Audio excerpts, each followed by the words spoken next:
I got static in my city. Who fucking with me? Pull up with this 30 and this chopper hold a 50. Man, I heard that nigga Mickey. That's too risky. Man, we spray his car, spray his wig. Hello guys, welcome to my channel. It's your host. Before I start this video, would you please like, subscribe, and share for more great content. Let's get this video started. Sasori of the Red Sand. Sasori is a puppet master who was both a puppet maker and an assassin before joining the Akatsuki.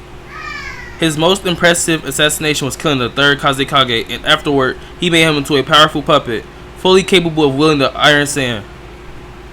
He's made many people into puppets over the years, including his own parents and even himself. Because he made himself into a puppet when he was young, he holds the guise of a young boy.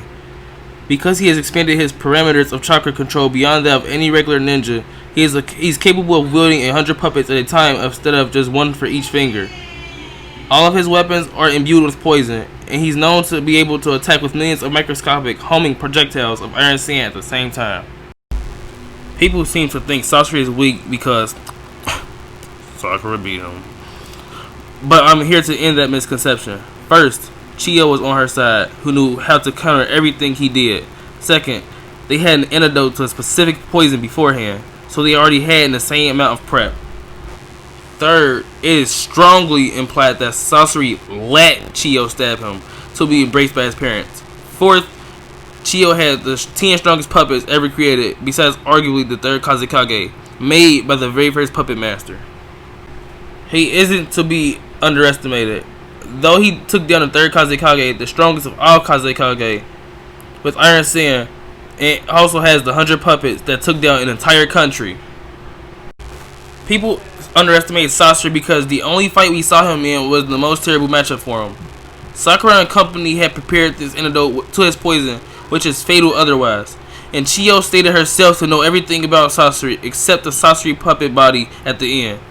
And to scale just how strong Chiyo is, in the war, she stated that she fought Hanzo's poison salamander all the time, implying that in her prime, in which we don't know when exactly that was, or her age then, she was relative to Hanzo, who joked all over the Sanin, who are mid-Kage level at the least. Even with all the knowledge, several antidotes, and a kunoichi, who could one-shot any of Sasori's puppets, they only barely managed to defeat Sasori. We know he was also very respected by Deidara and feared by Orochimaru. And as he is very old, he is also very experienced. Sasori of the Red Sand may not have had much on screen time, but he is quietly strong. Literally speaking, he is one of the strongest puppeteers in the Naruto-verse. And he is also able to keep up and give a hard time to his grandmother Chiyo of the Tsunagakure village, who was the strongest puppeteer to have ever lived. Though she was not at her prime, she was still strong enough to bring down a whole castle on her own. She also had extensive knowledge on medicines and poisons that even the best medics of Suna village also couldn't create an antidote to his poison. They also need the help of Sakura, Tsunade's disciple.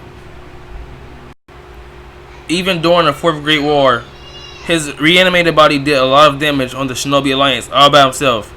He was feared by the likes of Deidara, who could blow up an entire village just by himself. He was able to defeat Gaara, one of the strongest Kages, all by himself. So basically, Sasori is definitely strong. Maybe not as much as later Naruto villains, but yeah, compared to others, he's on a different level. Sorry this video was short. There's really not too much to give on Sasori, because he had so little screen time. Thanks for watching. Like, subscribe, share. Also, check out my manga. The link is in the description.